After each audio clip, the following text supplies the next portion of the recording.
अब ये हुकूमत ने रिफॉर्म्स का फैसला किया है। बड़े अरसे से हम भी स्ट्रक्चरल रिफॉर्म्स की बात कर रहे थे। अब ये 43 वजारतें, 400 से ज़ायद महकमे जिनमें ये रिफॉर्म्स हो रही हैं, फिर ये 900 अरब की बचत का ये टारगेट रखा गया है। ये कितना एम्बिशियस टारगेट है? इससे कितनी बेहतरी आ सकेगी? मुतल्लिका जो इदारे हैं वो 80 से कम करके जब 40 कर दिए जाएंगे, अगर ये इसमें से आधे पर भी अमल हो जाता है तो ओवरऑल हमारी इकॉनमी को कितना फ़ायदा इससे हो सकेगा? हमारे नंबर्स कितने बेहतर हो जाएंगे?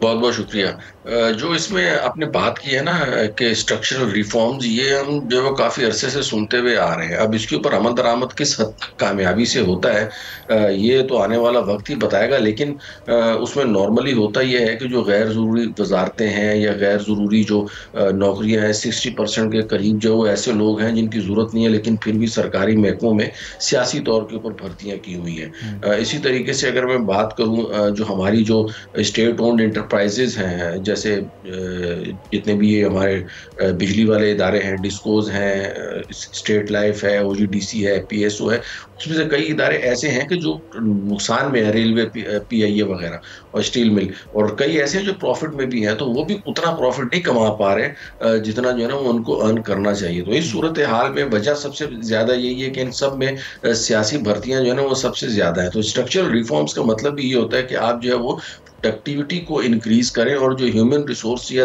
दीगर जो एसेट्स आपने अप्लाई किए हुए हैं उनको अगर आप उनके इस्तेमाल को कम कर देंगे या उनको इफेक्टिवली यूज करेंगे तो ज्यादा मुनासिब होता है। और इससे जाहिर है हुकूमत को 800 अरब रुपए की जो आप बचत बता रहे हैं इस वक्त, तो ये पोजीशन है कि हुकूमत के लिए 1-1 अरब रुपया जो है वो बड़ा मैटर करता है। तो आने वाले वक्तों में अगर हुकूमत इस सिलसिले में कामयाब हो जाती है तो डेफिनेटली जो हमारा फिजिकल अकाउंट है, ये जो बजट डेफिसिट है, उसमें हुकूमत को कम करने में मदद मिलेगी। आईएमएफ की तरफ से जो है वो पाबंदियां जो है वो कम से कम की जा सकेंगी अगर इस खसारे के ऊपर काबू पाया जा सकता है। लेकिन दूसरी तरफ अगर आप याद करें तो पंजाब असम्बली में जो मेंबरान हैं उनकी तनख्वाहों का आपने देखा होगा कि वो तो एक तरफ बहुत ज्यादा उसमें इजाफा किया जा रहा है कि जहाँ 75 हज़ार रुपए तनख्वाह थी तो उसको उठा के 6-6 लाख और 7-7 लाख रुपए कर दिए गए। तो ये तकरीबन 10 गुना इजाफा इसमें जो है वो कर दिए गए तनख्वाहों में। तो सिर्फ अगर आपने जो है वो स्ट्रक्चरल रिफॉर्म्स को अप्लाई करना है गरीब मजदूरों के ऊपर,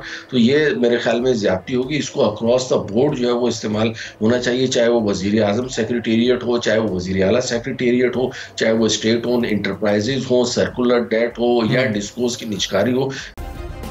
सब्सक्राइब करें और बेल दबाएं ताकि कोई खबर रह न जाए।